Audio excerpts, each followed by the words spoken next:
تاريخيا الهروب لماذا؟ في زمن العثمانيين لماذا كان الجزائريين يهربون؟ لماذا سموا بالكراغلة؟ ما معنى كربون؟ العبد، والله العبد.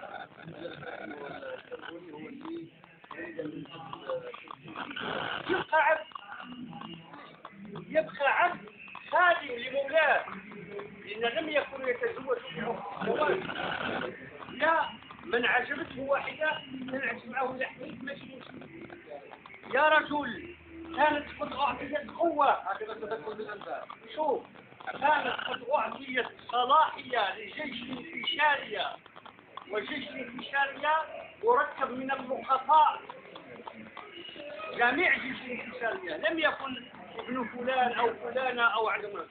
جيش الانتشارية هو مجموعة من الأطفال الذي جمعهم الجيش العثماني ورباهم في الجزائر، سواء كانوا من بلغاريا أو يوغوسلافيا أو من تركيا أو من سوريا أو من العراق، كانوا يقوموا بتربيتهم داخل المجامع الخيرية، وحينما يصل وقتهم إلى 16 سنة يدخلون إلى العسكرية، ومن ثم ترتيب هذا الجيش الانتشاري. الجيش الانتشارية أعطيت له قوة وصلاحية ليعمل ما يشاء في الجزائر.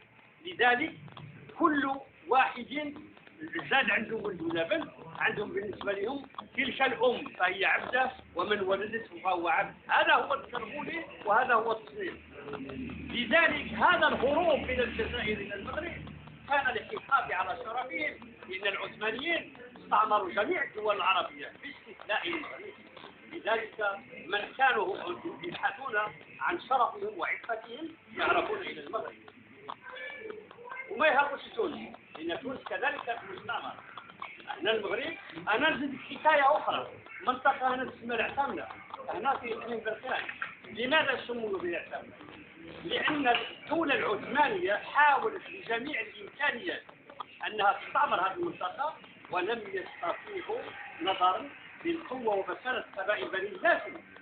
فقام العثمانيين جابوا الجاليات العثمانيات من اسطنبول وتركيا وغيرها وأنقافة وغيرها من المدن التركية، عرضوها على أهل هذه القبائل. فقام هؤلاء القبائل شدوا عندهم النساء التركية، هذا مرحبا بهم وانتم على الجيتوها، جروا على الأطراف. أهالي تلمسان الذين خافوا من عودة الأتراك تبايعوا فات. نعم، هذه ومن بعد هذه الشيء اتفاقية. نعم،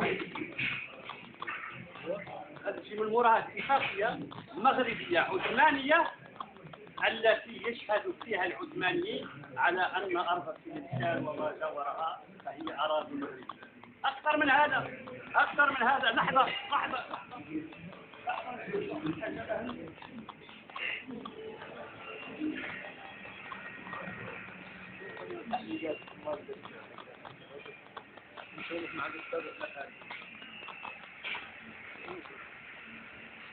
شوف، هذه شي كوارث. 1856 بريطانيا توقع الاتفاقية مع المغرب. 1890 عادت بريطانيا التفاهم مع فرنسا في إلغاء اتفاقية على تقسيم الأراضي الصحراوية المغربية. 1904 شوف، إذا كان هذا بريطانيا، العثمانيين، الإسبان، البرتغال، الفرنسيين، الاتفاقيات حول السيف البحري في الجنوب، يعني في الصحراء، مع من؟ مع سلاطين مغاربة، مع سلطة مغربية. إذا من كان يشرف على تسيير تلك البلاد؟ فهم مغاربة. جميل. علقني على هذا النقطة أيضا. تعود لعهد الأمير عبد القادر الإعانة المغربية المحذوفة في وثائق الجزائر. كانت هناك عدة حدثوا في التاريخ نعم.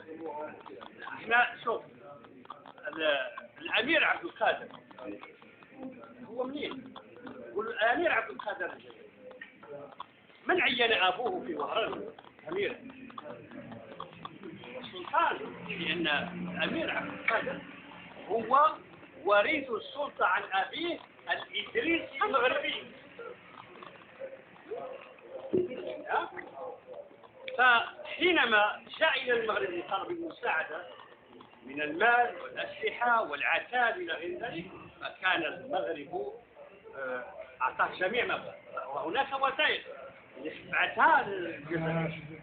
وأنا هنا من قبائل الناس، الأمير عبد القادر الجزائري زار قبائل بني عامر وقبائل بني حماد وطلب منهم المساعدة من شبابهم للمحاربة إلى جانبه ضد الاستعمار.